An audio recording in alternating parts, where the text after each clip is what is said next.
Okay, so just to set this replay up, it's by Mariodoc, and he sounds a little distraught. He says, I'm D+, he's D+, I'm T, he's P.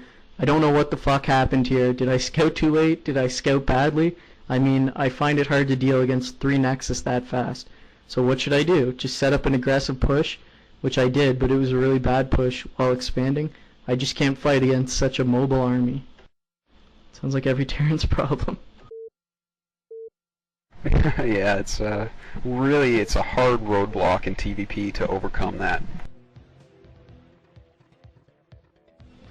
Okay, so we've got vertical positions on Gaia.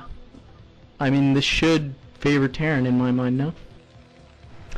Yeah, it really should. I'm going to be surprised to see Protoss 3 Nexus, which is what he seems to be saying happens here, because normally this plays out as Protoss 2 Nexus and just mass units and Terran just slow pushing up.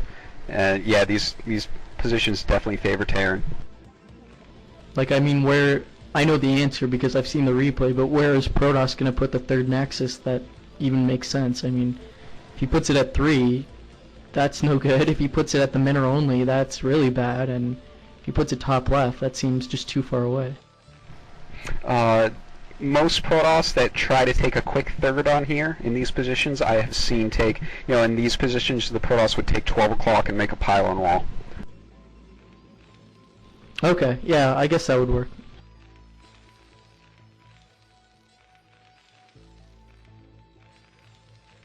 Okay, so, sorry, go ahead. I was going to say, first thing that I see that could be called wrong here is, I mean, this is Gaia, this has a ramp, and the position that he's in, the 6 o'clock position, is wallable with 1 depot and 1 barracks, and the Marines pop out inside, and it's a tight wall. So, I mean, I can't see any reason on Earth why you would not wall this position on Gaia TVP. There's so many pluses to it and no negatives. See, I think what happened was pro gamers started playing maps that you couldn't wall on, so they started making a couple Marines rather than walling, and then people saw that and they don't understand the logic behind it. Because, I mean, as you say, if there's no downside to walling, why wouldn't you? If you want Marines, you can still make them, but it's just like a safety net. I don't get why Terran players don't wall like that. Yeah, absolutely. In a position like this, I mean, this is a really easy to defend wall. It makes the ramp tiny. Very few goons can get up. Stops zealot rushes. It buys you time versus DTs. It stops Protoss from scouting you, which is just huge. The 1 depot, 1 barracks wall-ins. Whenever you have one of those, you should do it because it blocks that scouting probe, which is just so big. Protoss doesn't know what the hell you're doing.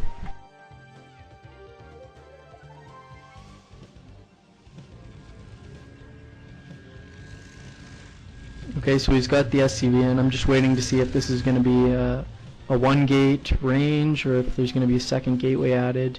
If you were Protoss and you knew it was vertical positions, which of the 2 builds would you open up with?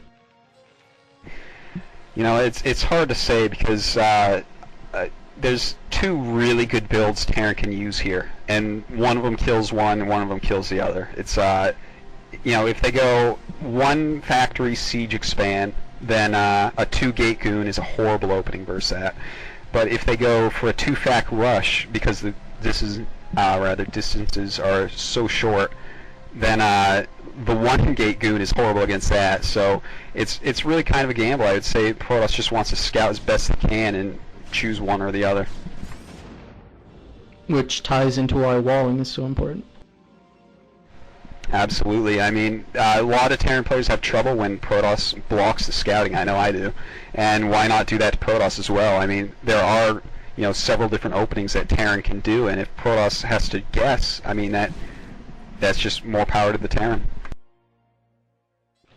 Okay, now, I see he's gone 1 factory mines with the siege tank, and he's got 3 on gas. Is there any situation where you would want to have 3 SCVs on gas doing an opening like this? Only if you're adding a starport. Sometimes people like to do the quick mines and do a vulture drop, but I don't think he's doing that this game, so he would want to remove those from the gas to get the quicker command center. And another thing I should point out is, like, especially on this spot, I mean, Gaia overall isn't too good for FD Terran, but especially this spot, because let's say they go DTs, right? You're going to have to make about 12 vultures to have enough mines to guard both entrances to your NAT. So FD Terran, I would just say overall, it's not too smart a strategy TVP on Gaia. So say I wanted to expand off one factory, I would just open with siege and play defensively? Yeah, I would say so. Gaia is a really good map for that. It's pretty easy to defend these bases. You know, you have your high ground and everything. And, you know, you can wall in all the spots if you want. And, you know, all those things just kind of build towards the siege expand being better. Okay, so we see Terrans moving in with 5 Marines, a Vulture with 3 mines. And Protoss is really not looking like he has enough of an army here. Yeah, I mean, FD Terran looks like it should have paid off this time, but that was kind of some poor micro. What he should have done is targeted that Zealot first, you know, just kill the Zealot right off, and then the goons are going to fall really quickly. Yeah, and this Vulture's looking pretty lazy with its mines. Oh wow, it comes back into the mine. Okay. He could have done a lot more damage if he just practiced his micro with that rush a little bit more. So I mean, say you're Terran at this point, you know your rush was very effective. How are you going to follow this up at this point? Well, in these positions, I would definitely go for, you know, 4 facts and then a 5th fact while I'm pushing, and I would push right out. I would take my mineral only, then I would just cut the map in half, and, you know, I'd make sure he has no expansion on the left side of the map, and then just strangle him to death with a huge tank push. And for add-ons, I never get more than 2 add-ons unless it's supreme late game. Really? And so I guess even upwards of 6 factories, just 2 add-ons? Yeah, that's right, especially when you get a ton of factories. I mean, Vultures build so quickly, they're so cheap, they get very cost-effective, they're easy to handle, they harass well. I don't know, I'm a Vulture type of guy. I do not want all those extra siege tanks. I use the gas for upgrades. You know, you need to tech towards 3-3. That is the ultimate in TVP, and also you're going to need gas later game for when you need science vessels against arbiters. So really, I mean, you don't need that many siege tanks as long as you're careful with them all game. I mean, that, as I said in the last replay, siege tanks are TVP. They are Terran, and you got to defend them. And they'll build in number all game long. You really don't need 3 add-ons for them. So I see here this Terran player has added an armory at this point. What are your thoughts of a quick armory on this map, especially in these positions? You know, I don't really see the logic of the quick armory in these positions because, I mean, the distance is so short. You know, 5 turrets are going to cover your whole army all the way to his natural. So, for me, there's no reason. I mean, he's not going to go carries in these positions. He needs a huge ground army. So, just nothing really points towards going for an armory. Especially he's adding a Goliath now. Seems quite strange. Well, he probably scanned and saw, you know, the robotics support bay, so there's going to be Reavers around. So, I mean, the Goliaths, of course, are good against Reavers and shuttles, but I would prefer turrets in this situation.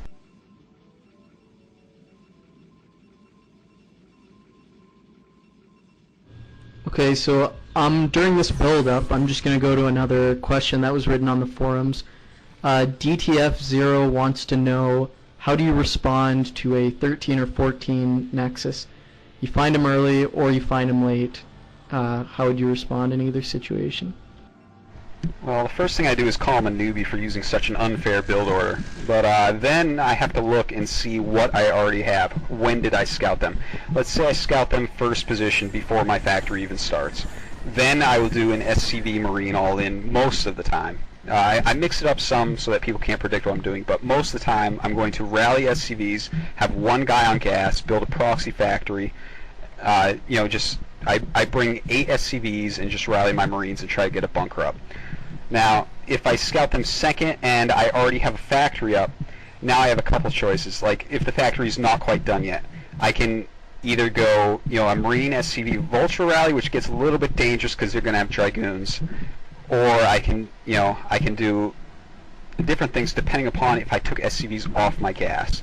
If I already took SCVs off of my gas, then we're talking about 14 Nexus, right? Not 14 CC. Yep, 14 Nexus. Alright, so if I took my SCVs off of my gas, then what I'm going to do is just one factory, get mines, pump vultures, and contain them while expanding myself. But if I still had my SCVs on gas, I really can't get as quick a command center, and I might go for, a two-factory build like mine did versus Bisu on Python, where you have like 7 Marines, 4 siege tanks, and you rally vultures, and you just try to kill them right there with micro. Okay, now what are you going to do if someone 14 Nexuses against you 3 times in a row on Katrina, and you all in them all 3 times, and then they start crying? I will tell them, stop crying, you're playing Protoss, and you deserve this.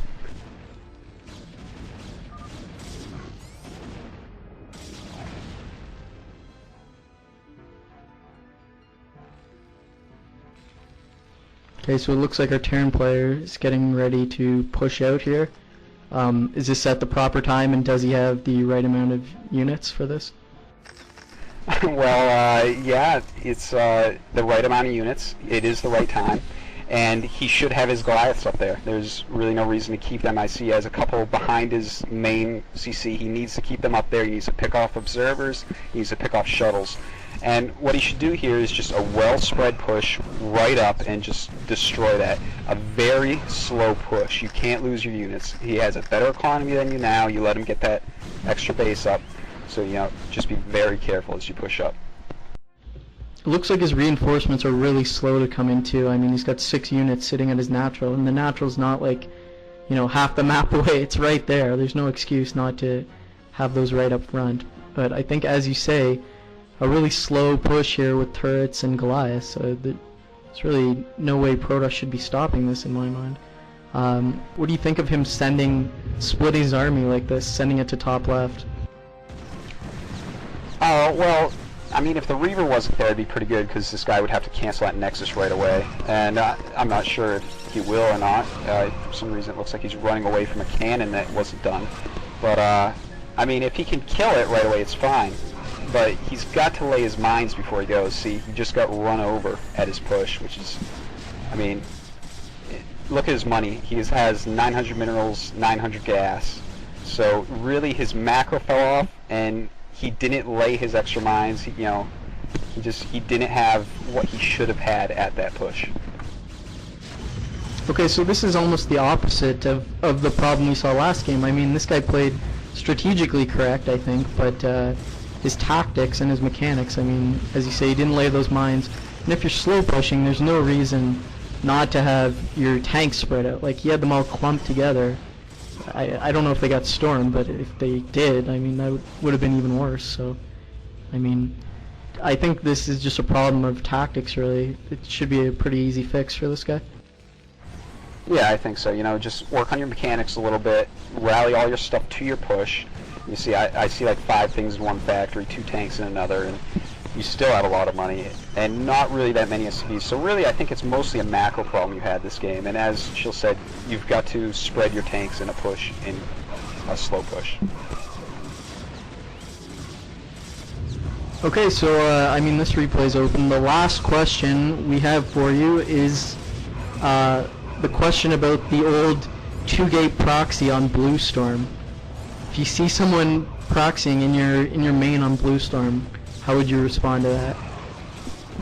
Well, you have to have a set scouting pattern on Bluestorm. Normally I send my 8th SCV out to scout and see, if there is gateways in my base. If there is, I either, I look at their health, I decide, do I want to send 6 SCVs over? And don't send less than 6 if you're sending your SCVs. You have to kill those gateways before the... And either that, or you kind of use bunkers. You can make a couple bunkers, and don't make them over there. Make them at your command center, and just have a very tight building placement. And then, I mean, how how are you going to follow up? Are you going to just keep building up with Marines and letting him keep make zealots, or are you eventually going to get to factory? Oh yeah, you'll definitely get to factory. It's going to be a much slower factory because you're making bunkers and Marines, but you do have to keep teching to factory. Just don't lose any Marines. Just go constant 1 racks Marines, and you're eventually going to hit a number where if he's lost any zealots, you're going to be able to just, run right over there and kill the gates, kill all the zealots and stuff, and then you're free to expand and whatnot. And you'll probably be behind. Sending probes out that early and everything is not good for your economy.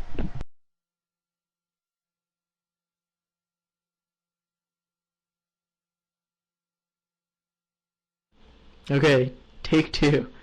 That is going to do it for the Terran chapter of this project.